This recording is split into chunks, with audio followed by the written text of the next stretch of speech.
Good evening, everyone, and welcome to Town Hall with Mr. Z. I'm your director, John Zerflu, and it's so great to be with you.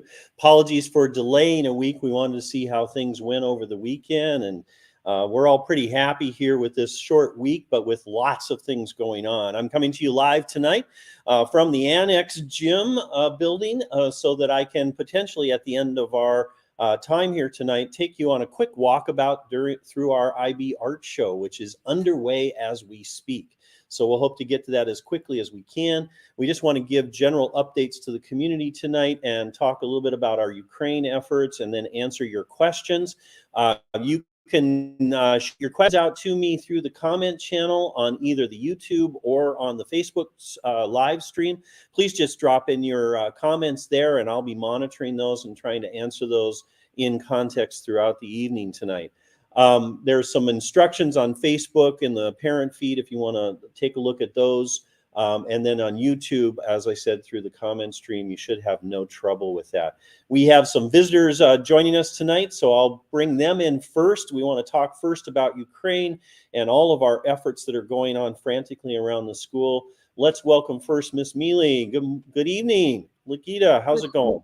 Good evening. Thank you, John. Thank you all. Thank you for inviting us and some other visitors. I'm not going to tell who these are, but I'd like to give a little bit of an update about our efforts.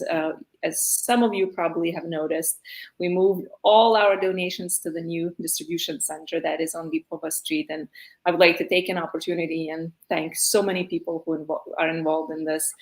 Our coordinators who spend their every day sorting clothing, helping people when they come to get some clothing or food. Thank you, Stacy. Thank you, Magdalena. Thank you, Pat. Thank you, Celeste. Also, our David, Brian, and Paul, who carrying boxes all days long with their strong muscles, smiles on their faces. Thank you so much. And then thank you, Rupali, for coordinating efforts with making meals and bringing these meals to school. And of course, Maria, the PTO president, who works with me even now with not feeling so well. Maria is always there and helping out to coordinate both parents and students as well. So thank you very much. We open this facility from Monday to Friday from 10 to 1 o'clock. Please do send families that you're hosting. They can pick their clothing, and we will ask you to use an ASW badge to come in. We also have the center open on Saturdays from 10 to 1. So please do come and visit us. And if you would like to help us out in our work, please also let me know. And then I will put you on the volunteers list and we'll use all the help. There's a lot of help needed there. Do you want to, we haven't had a chance really to talk about this a lot during the town hall yet. Do you want to give us a little bit more background on Lipova Center and who it is that helped facilitate opening that center up? So one day we had a phone call from a parent, the Margol family, Aldek and Tamara, and they said, we have this facility and, you could use it for our purposes. And it was a very busy time. And then we came into this facility and we said, oh, this is such a large place where we can meet our needs in many different ways. So immediately we noticed there was a kitchen where we can make our meals. We saw a huge storage space and we saw a meeting place in that building. So we're very, very, very appreciative of being able to use this Lipova. We're working to come with a name. Students have a job to come with a name, and we have some names. We are almost finalizing the name. It has to be something with and Ukraine. Absolutely. So I encourage that creativity and can't wait to hear about that. And this means we're still running on 2 sites because we're still doing a lot of activity here at school with receiving things, processing things, and sending them on. But now we have this center set up that basically allows all of these refugee families that we're hosting in our community to come in and see things laid out. Instead of digging through boxes, they're hung up and things are in places where they can go through, and it's all been sorted by sizes and by types and kinds. And I think you got 2 floors of stuff that they can go through. In addition to our full-fledged kitchen run by our chef from Bremerton, Washington. I just want to do a shout out for Washington. That's my home state. So, and Bremerton is a favorite place of mine. So he hails from that territory, but he's doing amazing work there in the kitchen with your parent volunteers and getting these meals ready every day. It's about 40, 50 meals a day. And if you went to Lipowa, those of you who've been to Lipowa, you would smell beautiful smells. There is a lot of love. There is a lot of fun happening. And we really encourage you to visit that place because it has so much good energy in there. Do we want to bring in our other contributors here tonight? Are you ready? Okay, so there's Zoe, there's Pedro, and there's Tanner. Miss Lagita, why don't you go ahead and introduce them and call off who you want to talk. So we have Zoe and Pedro, who are the core team members in our school, and they come every single morning at 8 o'clock, and they make very hard decisions. They listen to all the requests that come to SW community. They discuss and they give their opinion how we can support these organizations that are asking us for help. And we have Tanner, who is a team. He has a team, and they have actually distribute laptops. And Tanner will talk a little bit more about that. But I would like to start with Zoe. Zoe, can you tell what our mornings look like? What we do there? Well, every morning we meet at 8 o'clock, and we kind of discuss different topics. So we make decisions on what we're going to do with the donations that come into the school. We also discuss what we are going to do with the money, where it's needed, what resources are needed. And we also decide which organizations we can work with and which are our biggest priorities. And as a group, we make different decisions. And basically, we're kind of in charge of all the donations that are coming in. And we're just helping to coordinate everything that's happening. Mm-hmm. Pedro, we want to talk about some other schools that we've been meeting with. We had a few meetings, one of the Taipei school. Remember that? Can you tell us about what that is about? Yeah, so we had a meeting with a King school in New York over Zoom, I think yesterday. So we just kind of talked about what we're doing, our goals, and what we kind of did to contribute. And it was a fun experience, and they asked how they could help, and we just kind of meet and we discuss about how can we possibly do our best to help the Ukraine crisis. Mm-hmm. Tanner, would you like to talk about the laptops? What do you guys do with these laptops? Where these laptops come from? Well, ASW has a reserve of laptops that get recycled through high school and middle school. And these laptops used to just get sold online.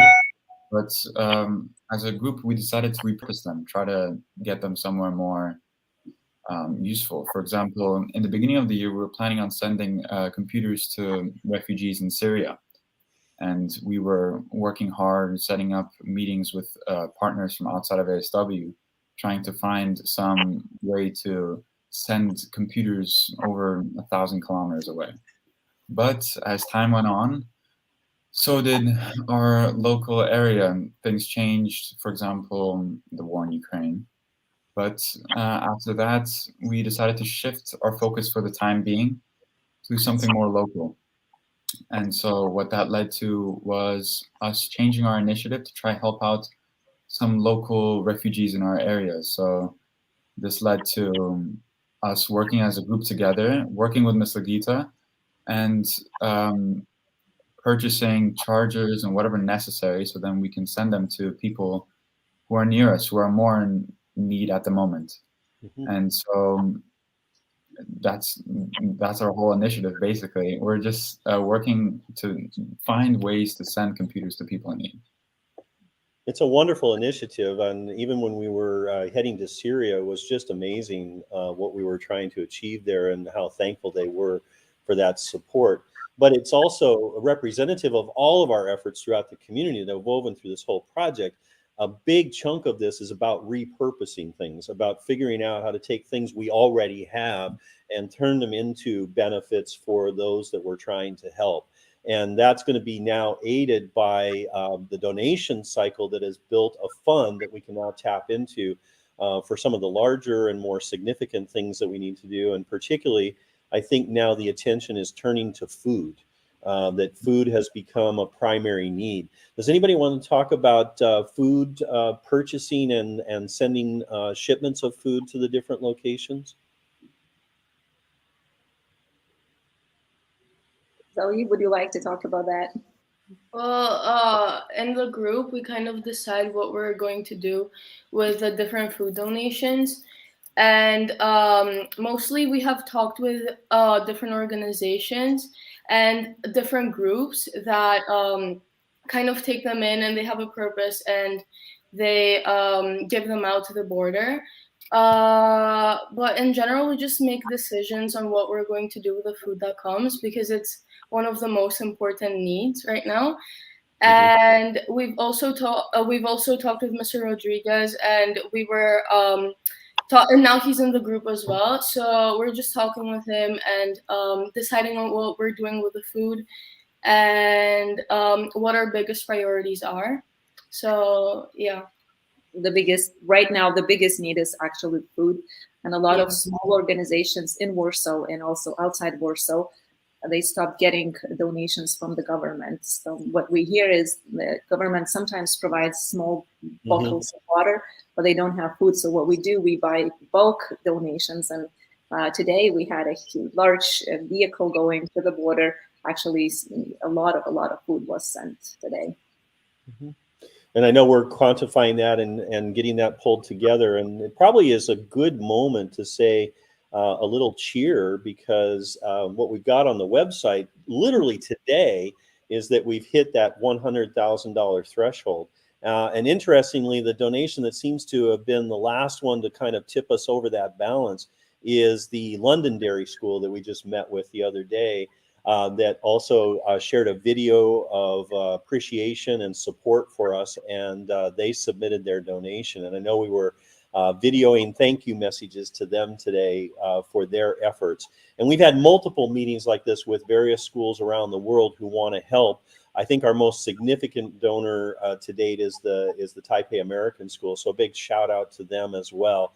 And I know we're working hard to make sure that we appreciate all of these efforts and help. And what you're going to see in updates relative to the Rally Up site is how we're now putting those funds to good use and reaching out. And it's not that we haven't been doing so already. We've been using it primarily, as we've done in updates, on things like transportation and moving people, getting people settled, basic sundry items that we need in order to make sure that people are comfortable and safe. And then the services that they need, whether it's medical or otherwise, access to things have been sorted by the committee and put into priority. But now we're getting into the more sustainable actions of food preparation, things that will sustain these families for the long haul as they make decisions about what their next steps will be. We should hasten to mention, and I don't know if you kids have talked to some of our refugees, but there still is a broad belief out there, a hope, if you will, that refugees will be able to go home someday. And so many are basically going to sleep every night hoping that they're going to be able to go home someday.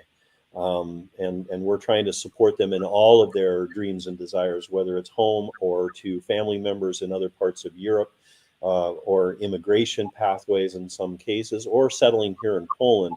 I think everyone across the country is trying to figure this out and trying to help the best we can. We're representative of a broad swath of Poland, too.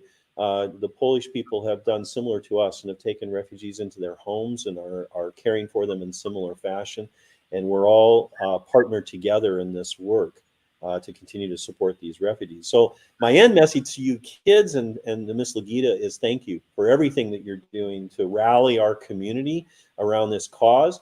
Every bit, every piece of this helps in some small or even more profound ways. And we just are going to keep on this pathway. And if any of you out there watching tonight want to become involved, you now know who to get in touch with. They're all here on the screen and many more behind them that are ready to accept your donations, accept your advice, accept your help and support. If you want to pick up a few hours at the Lipova Center and help there, we can find the time for you and make it work. Any other messages from any of you that we want to send out to the community, things that they should be thinking about as we continue this work? I'd like to say something more. Yeah, go ahead.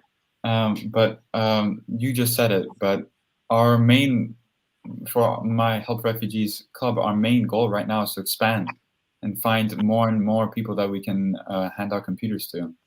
And so I want to leave with a message saying that if there is anybody who's housing a refugee or anyone who's in contact with a refugee that can, that may be in need of a computer or anything technological, please let me or Noah or Mr. Merritt or Ms. Lagita know about anyone that might be in need.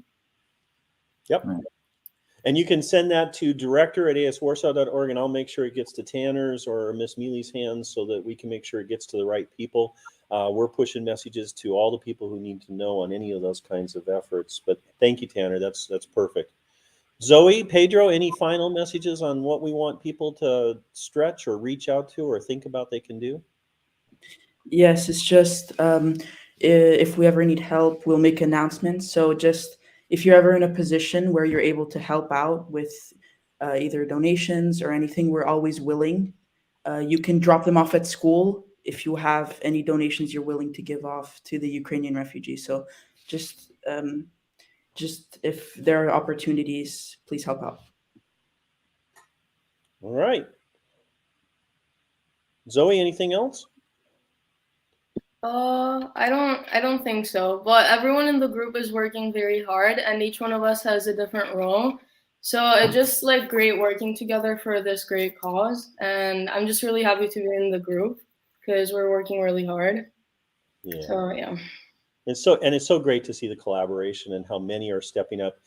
Miss Mealy, should we tell them a little bit about any of the grade level projects, or are those still in development? Because I know we've got grade 3 working on something. I think grade 8's working on something.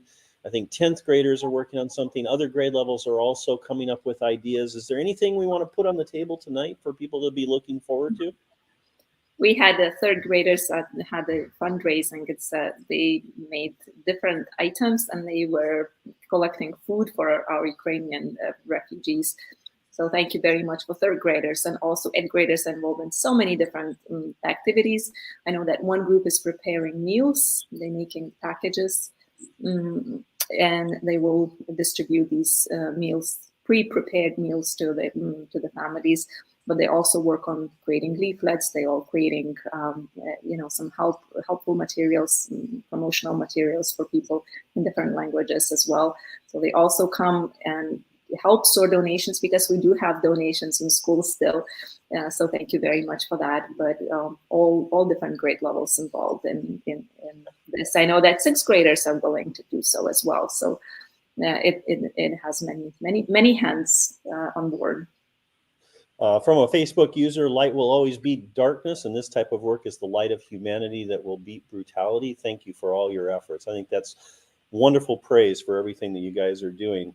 Let's just throw up on the screen the website. Keep checking back. This is aswarsaw.org, and then one button to click to ASW for Ukraine. These are our current stats today. This was this morning, 98. Now we're at 101. So there you go. That was today. But it gives you a sense of how we continue to serve meals, deliver boxes of materials, refugees. The most important thing to point out, though, is if you scroll down just a little bit past the donation, it's this what items are still needed.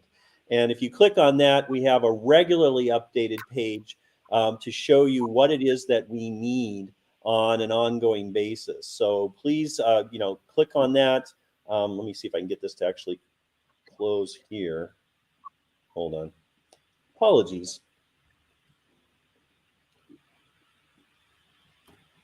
So there's our list of items that we're currently in need of, and I know Ms. Lagita and your team are always updating this, so please look at this. Our plastic boxes are still out there for delivering donations to the school, or just call ahead, come to the main entrance, and we'll be able to take care of that.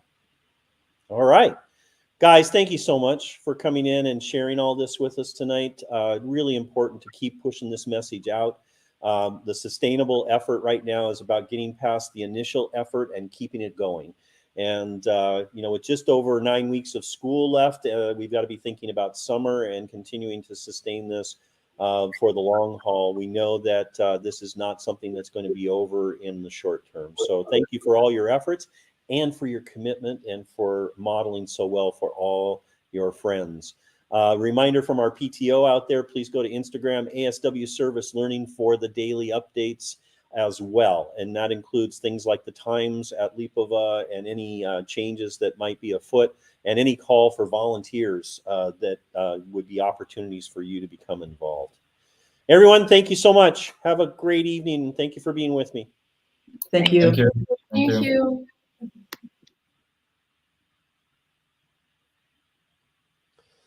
Dr. O, you're there. I clicked on you and I brought you right in. Are you there? I'm not hearing your audio, so you should check your microphone. Apologies. Maybe I did this too fast. Are you there?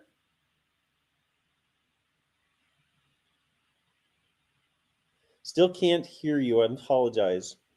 Let me, I'll put you back out for a second, and then I'll let you reconnect maybe, and then I'll bring you back in. We're going to just talk briefly about COVID tonight. There's not significant changes afoot. I wrote about it tonight in eNotes, so information is there. The good news is that the trend of reducing number of cases continues. And that was evidenced by today's testing of 50% of our population. We didn't have any cases here at school today. We had one case that was reported to us from a home test, which is what we reported tonight. We're hopeful we'll get similar results tomorrow with the other half of the school. This is part of our program of slowly relaxing stipulations. I know that for some users out there, it's not fast enough. But for others, it's also too fast. So you understand we're doing a balance here to make sure we make it comfortable for everyone.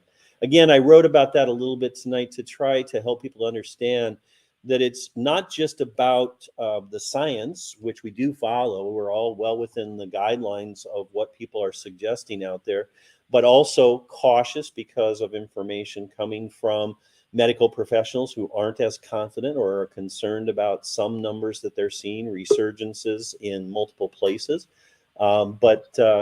We just want to make sure that everybody understands we're just trying to be prudent. We're trying to respect everybody in each of the decisions that we're making. Dr. O, are we back? I'm here. Can you hear me? That's great. I've got your voice and you're good. Apologies for that little bit. No, I am sorry. I think I might have blocked my microphone from StreamYard, so accidentally. But no worries. Anyway, what I was just talking about is how we're taking the slow approach, and I know for some in our community, we should be just taking away everything, that the epidemic's gone, that doesn't exist anymore. But it's really not. There is still some concern, and primarily it's about the fact that we have a diverse community. And the reality of a diverse community is it means we also have community members with health conditions and with concerns that drive some additional caution and a step-by-step approach to make sure we're protecting those individuals within a larger community. And that's why we took the step-by-step approach to relaxing some of our layers of Swiss cheese. But I was just talking about that, some of the things that are causing us to be cautious is some of the additional outbreaks and increase in numbers in places around the world that we want to be cautiously thoughtful about. It doesn't necessarily mean that there are serious consequences, but we do still see things that the medical professionals are telling us you need to be concerned about, you need to be thinking about. Yeah, and I mean it's we have kind of a whole spectrum of situations now in the world. So we have Germany, very close by, which is recording record numbers of cases. Okay, 250,000 cases daily, 55% positivity rate. So every second person is positive that's being tested. So that means also 500,000 tests are done, or 550,000 tests are done daily. Okay, peak in Poland was like 60,000. So that's number one. The death rate in Germany is still relatively small. So the case fatality rate is hovering around 0.15, 0.2. Okay. Which is good news for us. Which is very good. That's the transition to endemic we've been talking about. But many cases, not many deaths, not many. It's still 300, 400 deaths daily. So, still a significant number. Obviously, we got used to thousands. So we are no longer worried about hundreds. But remember, we went into lockdown when we had one. So the first lockdown. Now, the second spectrum is the US and Hong Kong, which are recording record case fatality rates. So not only the numbers are large, but also a lot of people are dying because of the infections. Hong Kong, understandably, okay, they had zero COVID policy, lockdown all throughout. So maybe the exposure to, the virus and hence the natural immunity is a bit lower. The vaccination rate is lower. They have used the Chinese Sinovac vaccine, which I have alluded to multiple times, that it had the weakest data, if any, of all the vaccines. US, on the other hand, is recording, again, record case fatality rate numbers. So almost 3% of cases are dying. Okay, that is a large number. That's 1 out of 30. And that's almost at record peaks from wave 2 and wave 3 a year and a half ago. Okay. Is that still heavily tipped to the unvaccinated population? Or it's still heavily tipped to unvaccinated population. It's still heavily tipped to vaccinated, not boosted. It's still heavily skewed towards vaccinated, vulnerable. Okay. So we have all those subpopulations who, despite vaccinations, despite even boosters in some cases, they still have relatively serious disease. We still have people who have not gotten boosted, and they do not have, any protection, at least from acquired immunity from the vaccines. So, we have always been obviously more cautious than the government has been. We have used best practices from a science standpoint always throughout. So, the testing, the widespread testing was introduced 1 year after we have introduced it, or 1 year and some. So I think, again, I think, frankly, with this Omicron wave in Poland, until we see any aggravation of the numbers, and mind you, we are in a little bit of a special situation driven by the heavy migration crisis from the Ukraine. Which was one of the things we noted with the number of refugees in our midst and the low vaccination rate too. Who have relatively low vaccination rates. Moreover, for example, the vaccines were not even available for kids under 12 at all. Okay. So among the 12 plus, it's low. Among the 12 minus, it's zero. So we are in a different position than France, Germany, Denmark, etc., who are lifting off the restrictions because they have a relatively, let's say, controlled environment today. We do not have a controlled environment. We have some cities like Warsaw, Krakow, which have seen an increase in population of 15, 17, 20%. So I think it warrants a slightly different approach. And I'm mentioning this Warsaw and Krakow because as we enter this endemic phase, we will be looking at even micro populations like cities, maybe like even quarters within a city, maybe like even school communities. Where we will be seeing outbreaks, because frankly, and I alluded to it multiple times, with this variant and with this level of vaccination, even though it's still relatively low in Poland, we can talk about COVID being less of a deadly disease, but more of a concern from just an absenteeism standpoint. Right. And large numbers all at once because an outbreak. Large number of people getting sick at the same time, and that's what we are seeing, for example, with many airlines in the UK who are canceling 1/4 of their flights just because of staff unavailability, because of illness. Yeah. We're also seeing that in our families here. Our actual case records would suggest that this spreads far more in Far the more. families. Yeah, You know, yeah. we see a domino effect over and over again of one case that transcends another, into then the another, whole yeah. family in about 10 days.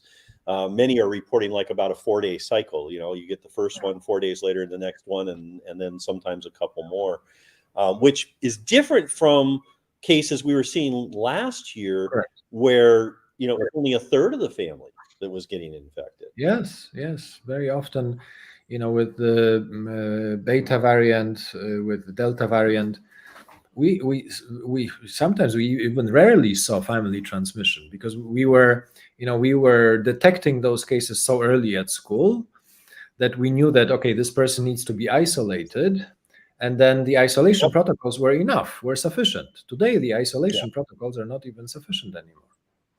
Yeah. But as you point out, we're in a phase with what seems to be a lower case fatality rate, at least for those who are vaccinated, Yes. one or more, possibly boosted or not. That seems to Yes. be something that's under study right now. So within that concept, we have to remind everybody that our layers worked hand in hand.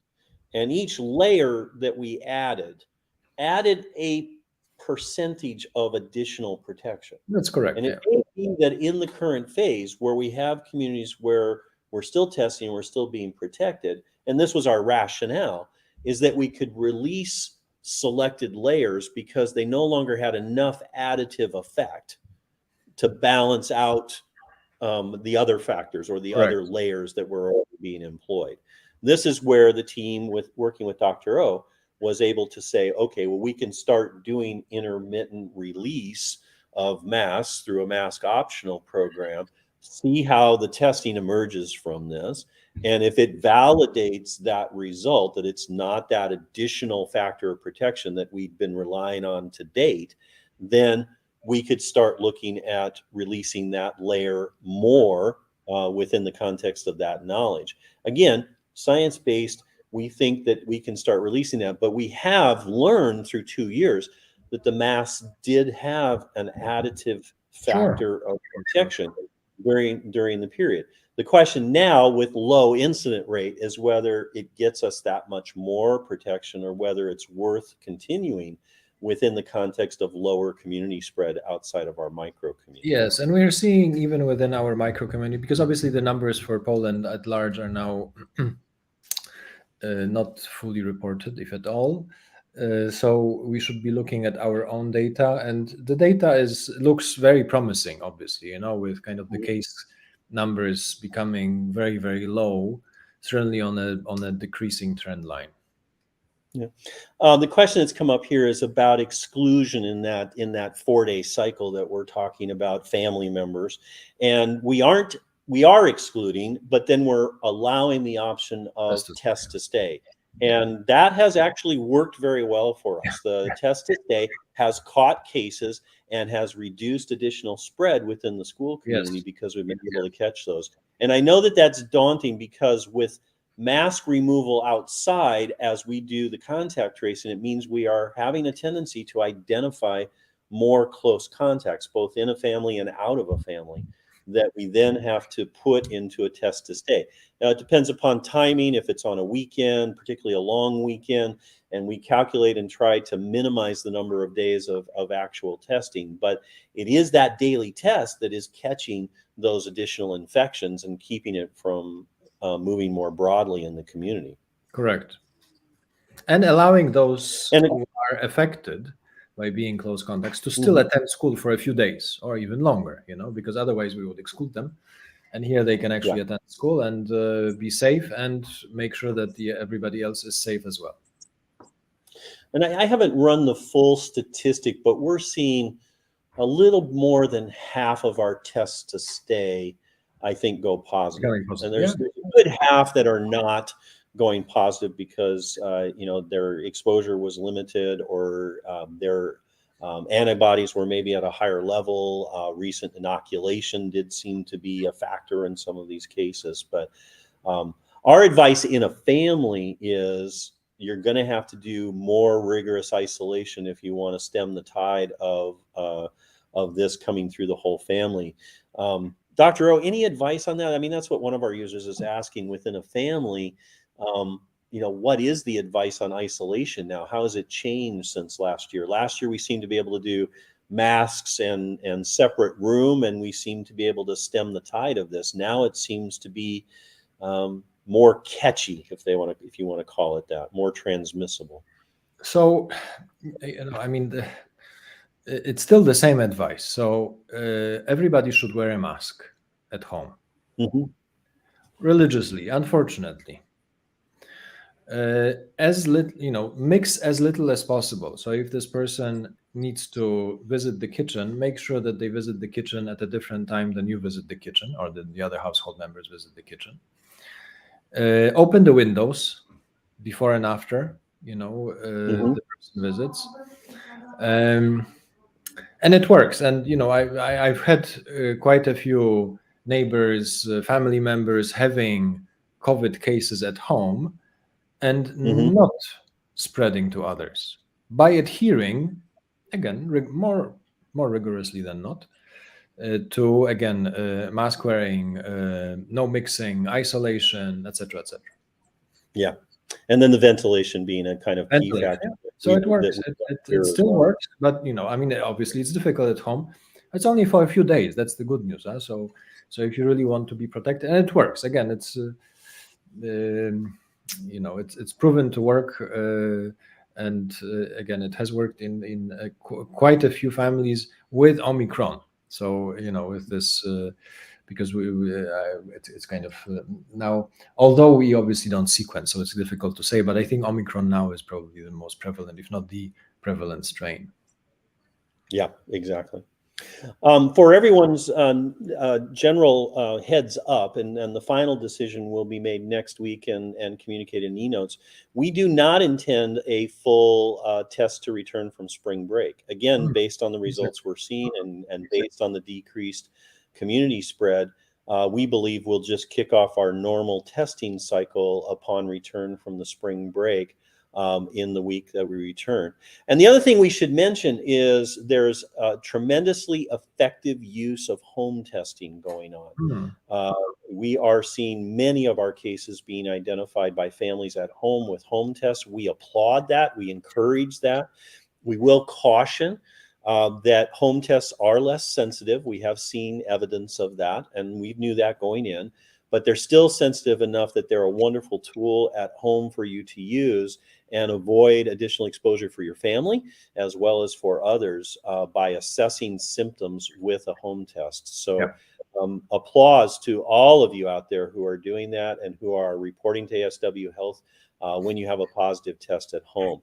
We've had a few cases, and I'll just make sure everybody knows this, where a home test has been negative and we have a positive test here at school. And that's that sensitivity kicking in where there will be a few more false negatives at home.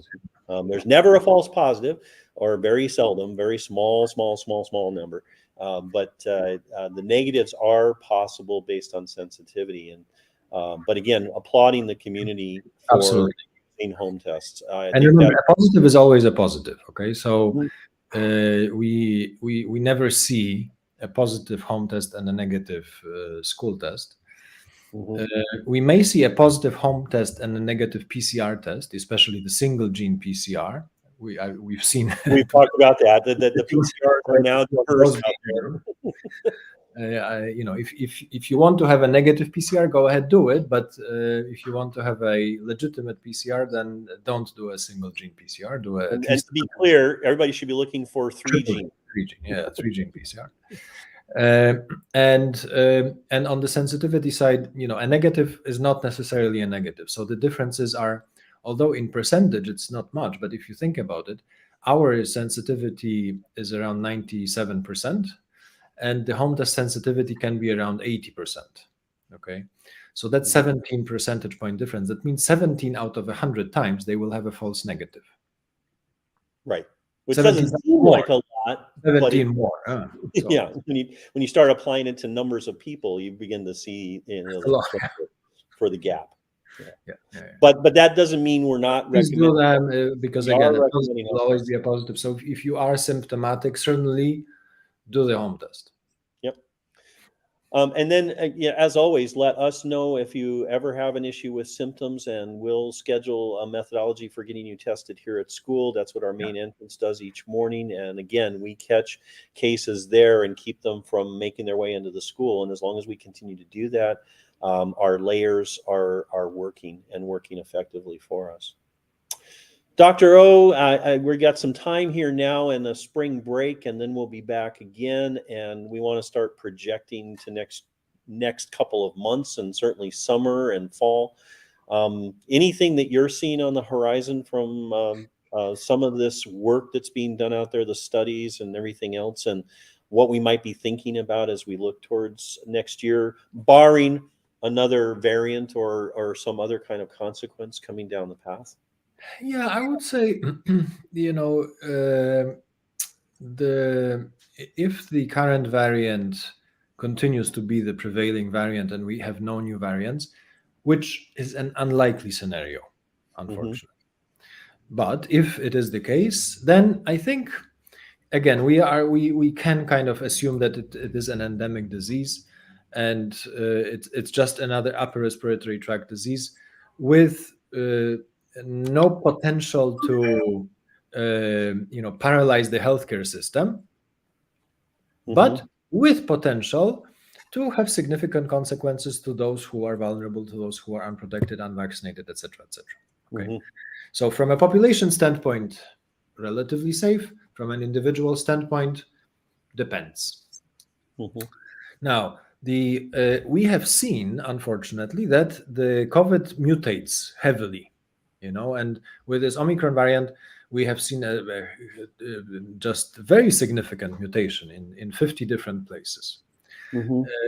So this virus likes to mutate, similarly to other coronaviruses, similarly to other upper respiratory tract viruses, similar to other RNA-based viruses like the flu virus, where we see, again, every year we see new mutants coming in, being the prevailing mutants, the pandemic mutants, etc.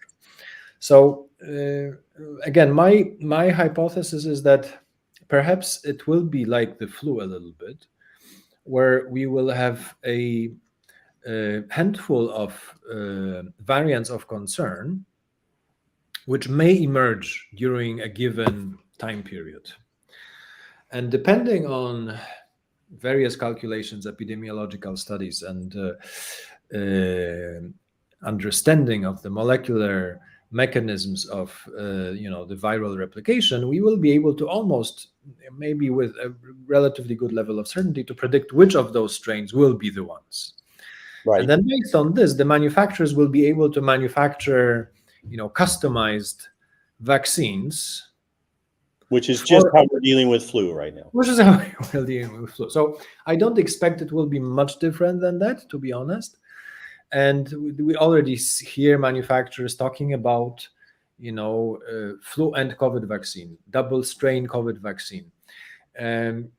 So that's I think where we're heading. That and hopefully, I would really hope that this flu COVID vaccine would become quite popular, because that's where we have failed as a country in Poland with the flu vaccine. We have had the penetration of the flu vaccine in Poland was around 2%, whereas in any other country in Europe was at least 50.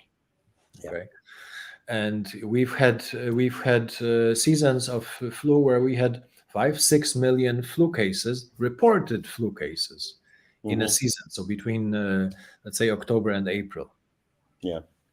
So that's 1 million a month. That's a lot of cases, and a lot of absenteeism.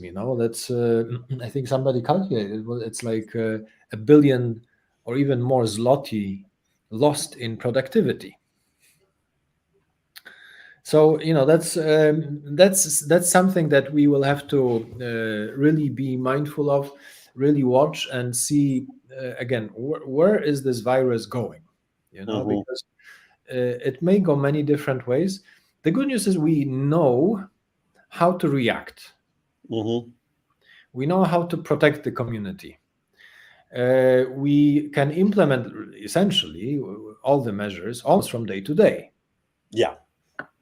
And respond to the challenges as they emerge.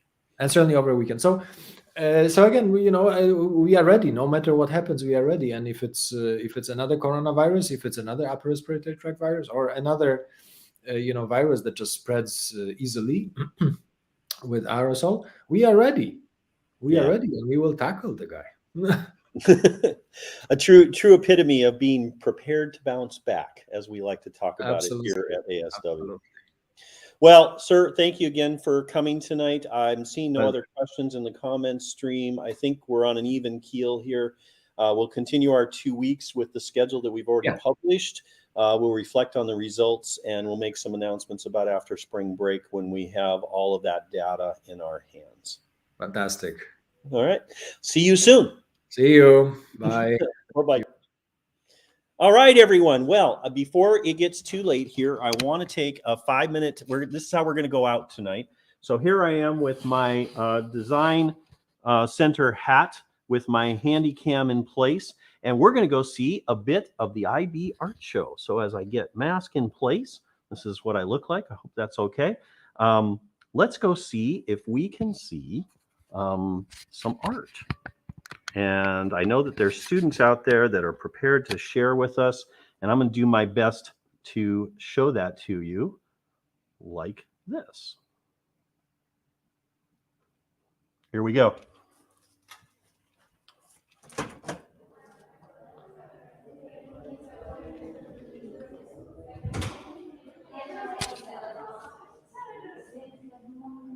All right, we're going to take a little journey through the art exhibits here. Here's our first one. We're up on the second floor, and then we're going to work our way down. I'm going to do some interviewing. You guys want to tell us about art and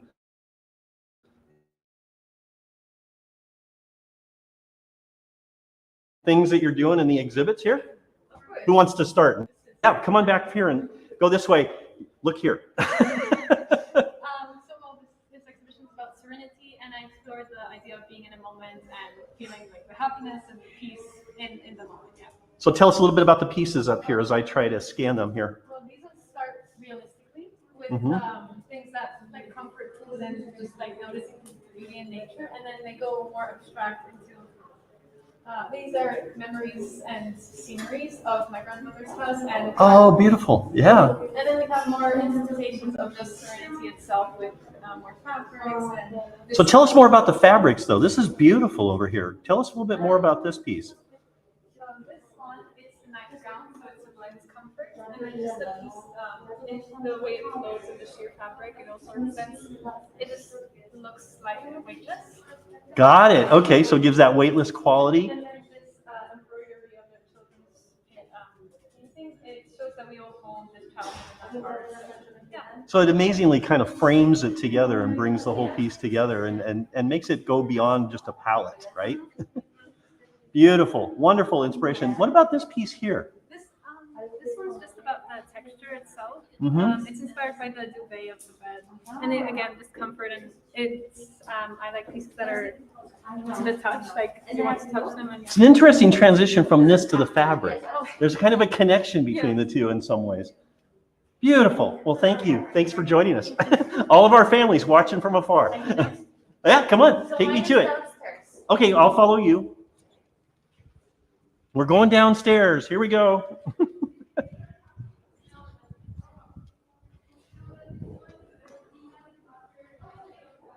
Is it live? It is live.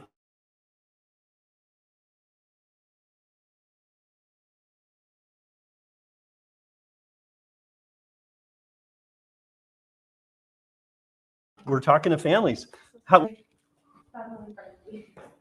I think we had a little bit of a network glitch, but it picked right back up, so we're back online. I know we're getting to the end of the evening here, so I hope we work. Guys, we're on. Talk to me about it here. She's going to start, and then I'll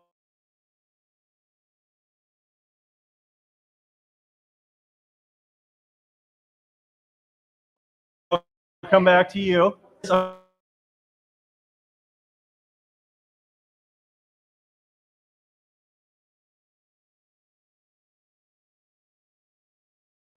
So firstly, starting from the first one over here. Okay. Okay, well, I got to come around then and point my head. The drawing over there depicts all kind of symbols of them for different cultures. So kind of point us out. What are the things that that you're trying to bring out here? For example, Uh-huh. Egyptian, Oh, yeah. Okay. All right. Mexican. Wow. Some amazing themes coming through there. That's brilliant. Okay. And then down here? We have, I was trying to depict, I mean, I did my research on what kills us the most, Mhm. what is the most common cause of death, and it turns out to be heart attacks. So I wanted to draw school since it's symbol for death and then heart symbol for the heart attack. Oh, wow. Okay. Oh, wow.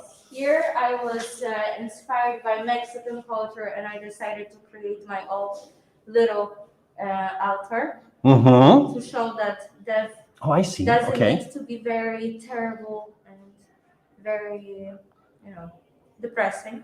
Right. I like the way you kind of framed it here in something that you wouldn't see necessarily connected, and yet it is. It's very much part of funerals to have flowers and designs and things like that incorporated into it. Okay, take us further. Yes, further we have a sketch of two skulls. So the first one is really just the process, and the second one on the left is the depiction of the finished one. Mm-hmm. Later we have a pirate ship. Oh, wow. that I Look at the drew with detail. Pencils. Oh, that's beautiful. And I was trying to do it with realistic style to show all the technical skills that I own. And then this painting over here, Mm-hmm. I wanted to depict somehow the death of love, how the love is slowly dying. Oh, wow. Oh, but here is Yeah. the little pattern here and the flowers that are coming out to show that it's trying to be healed desperately, but it doesn't Wow. really work. Oh, And wow. lastly, we have my auto portrait that I did. I wanted to show when there is here, for example, there's tarot cards, and one of them is death to the got new it. beginnings and the death of the past. What an amazing theme to draw through all of this. It's just, and the detail is absolutely amazing. Wonderful Thank you. job. Thank you. Okay. I'm going to keep coming back this way. Do you want to do next?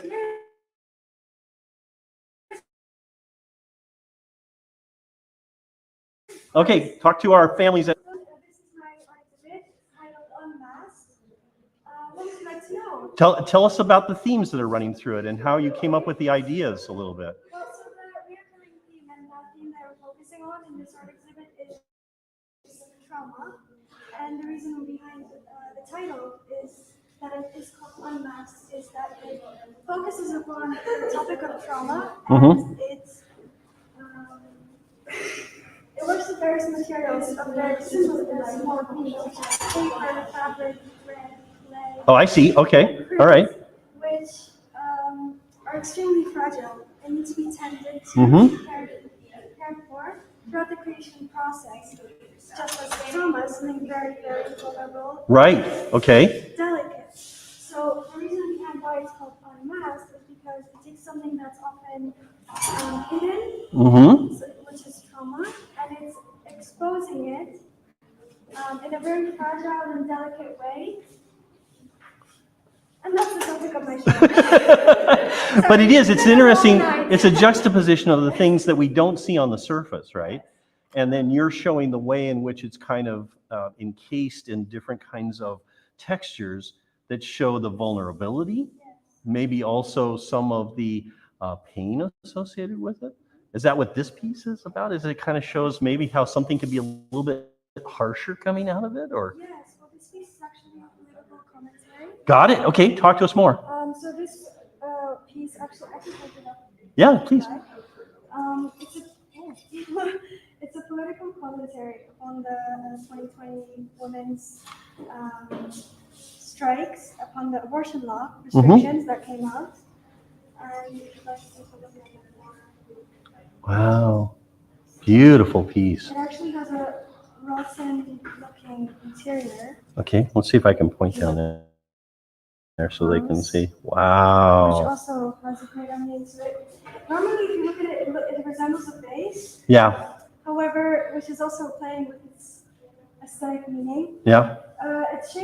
It's shaped like a female's torso, which is fresh color. Got it. Yeah. However, the barbed wire symbolizes the loss of freedom as it emerges from the That's what I wondered. So it's something that's coming out from that interior, right? And it shows kind of the sharp edges of that a little. Yes, which is exactly what I Mhm. tried to portray as a political commentary, because the abortion law took away the freedom of Right. choice, the freedom of the women's ability to decide upon their own bodies, the restrictions. So this is what this piece portrays, and it is also a form of trauma. So for instance, this unmasks relationship trauma, this unmasks childhood trauma, Mm. political trauma. However, this one is happy ending. Ah, that's great. And we all love happy endings, don't we? Thank you. This has been wonderful. Wonderful. Okay, who gets to do next? Come on over.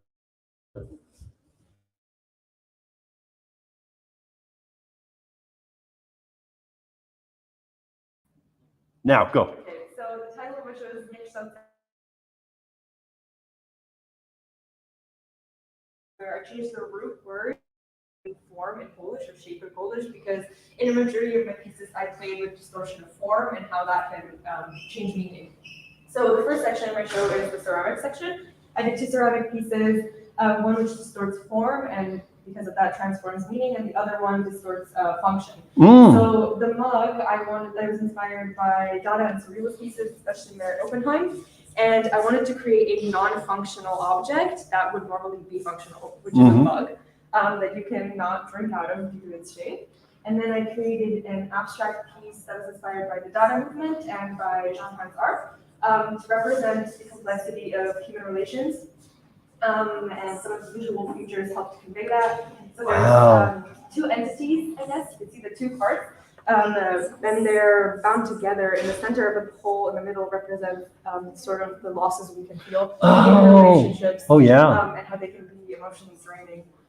So while we bond together and create this singular entity, there's also a part that we may lose, a part of ourselves that we may lose in it. And that shadow is really bringing out an emptiness in the middle of it. It really draws your eye in. I presented it in this kind of box to also signify that sometimes relationships may feel like a cage, so this is also purposefully set up. So also part of the meaning is like the box as well as the shape inside.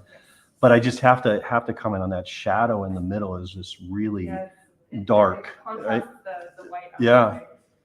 And then the red dots were actually just a stylistic element. Oh yeah. But it draws eyes vertically, so it does help to shape it and give it some texture. And also, I think you'll see that like dots appear in a couple other artworks, which is something I really enjoy. So it's a style that draws for you. Yep. It's a thing I enjoy. Then there's the photography section, which is my favorite video of all time. And if I could do just photos, I'd do just photos. Ah, gotcha. Okay. So this is my most personal piece. It's a self-portrait that I made when we came out of quarantine.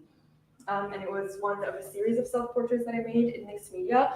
So it mixed sumenagashi, which is an ancient Japanese ink marbling technique, and digital photography, and I mixed those 2 in different ways, but ultimately this one drew my attention the most, and I kind of built my entire exhibition around it.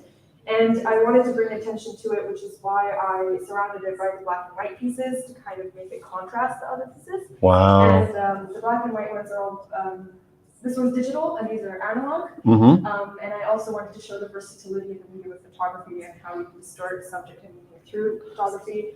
So I edited them in different styles. This one's unedited, and then these 2 are edited in different ways, but I kind of wanted to show just how you can transform medium of photography in so many different ways.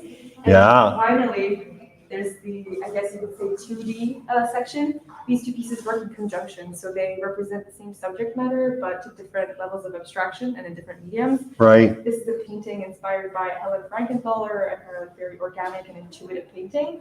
And it was created by pouring really diluted acrylics over an unprimed canvas. And this one was inspired by also Japanese techniques of wood blocking, but I decided to kind of transform the medium and do it in fibers. And so I made a Oh, rug. fascinating. Yeah, Okay. I made a rug, but I also wanted to play with this idea of distortion of function like I did with the mug. So instead of putting it on the floor, I put it on the wall as like a hanging piece of art. But you've also done a marvelous job of really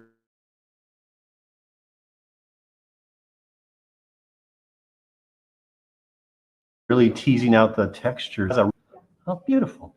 Thank you so much for sharing with me. I appreciate it. One more? I think I have got time for one more. Do you want to take us through it?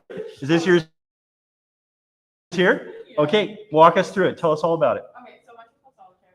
It's mostly about isolation, with emotional, mental, or physical isolation in any sort of way. Okay. I have 6 pieces. So where do you want to take us first? We can start here, I guess. Okay, let's start here. So this is a piece called Pole. It's a clay sculpture that I made, and it's in a cage. And one of the main things I wanted to show, and this was mostly influenced by my own this general seeing of other sculptures everywhere around the world and stuff. It wasn't really influenced by a single artist, but what I wanted to show is how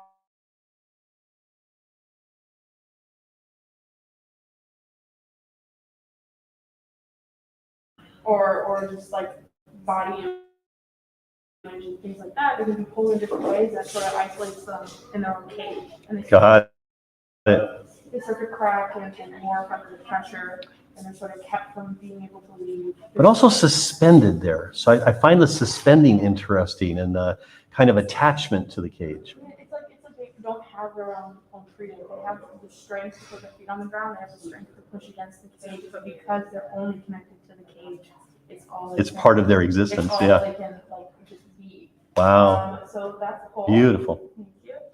This is my next piece. It's called Fabric of Mind. It's embroidery. It was actually influenced by Faid Ahmed, and he makes a lot of textiles, of melting rugs or just glitching rugs. It's really cool. And I got into embroidery really recently, and with his melting rugs in mind and the influence of that, I really wanted to make a piece that I could add with the topic of isolation. So I really chose how your mind can isolate you based on feeling like you are maybe melting away or melding into a piece of fabric. Yeah. But you really brought out the texture of the face, and it's just through threads. Yeah, I had to definitely think of how I was gonna what direction just to get the shadows to also be correct. Yeah. You really have to think about you're going down, so you want to make the nose go this direction so you can get the real texture and not it be maybe complete opposite and sort of ruin the look of the piece. Beautiful. Absolutely wonderful. Thank you. This is my next.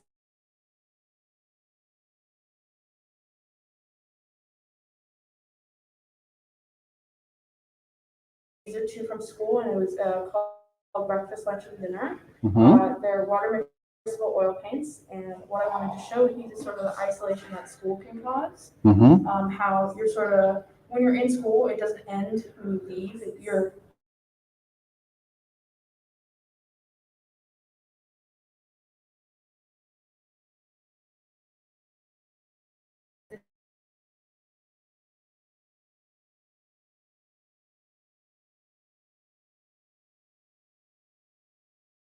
this is your breakfast. I think a little bit.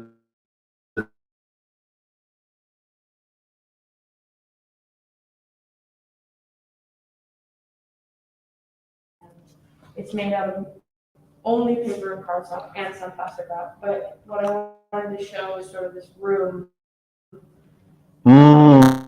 Especially during COVID times. So I probably need to come in like this and grab a view of this. It definitely is tiny, and you definitely have to sort of get in there, but it's sort of just this room that somebody is trapped in. And on this side, you can see there's do not cross tape and a lockdown number. On the inside of the room, there's another paper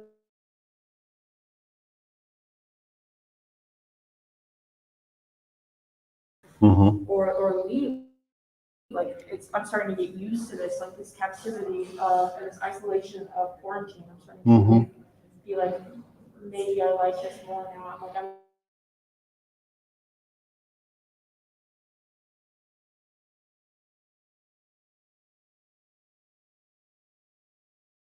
I think it definitely some pieces have, but because it's sort of slowing down now, Mm-hmm. I think it's not as much related to that. I also think we're sort of getting tired, especially after last year, which almost everybody.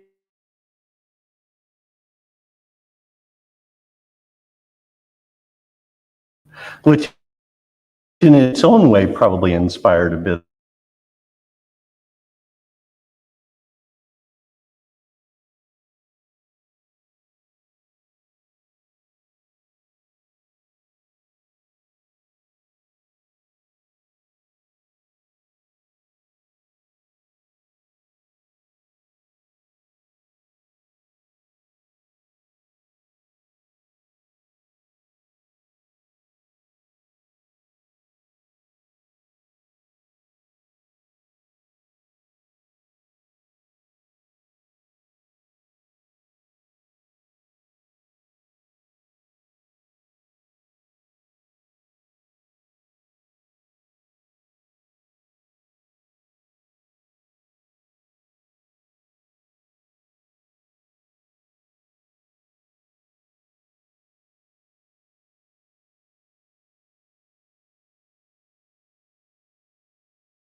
Media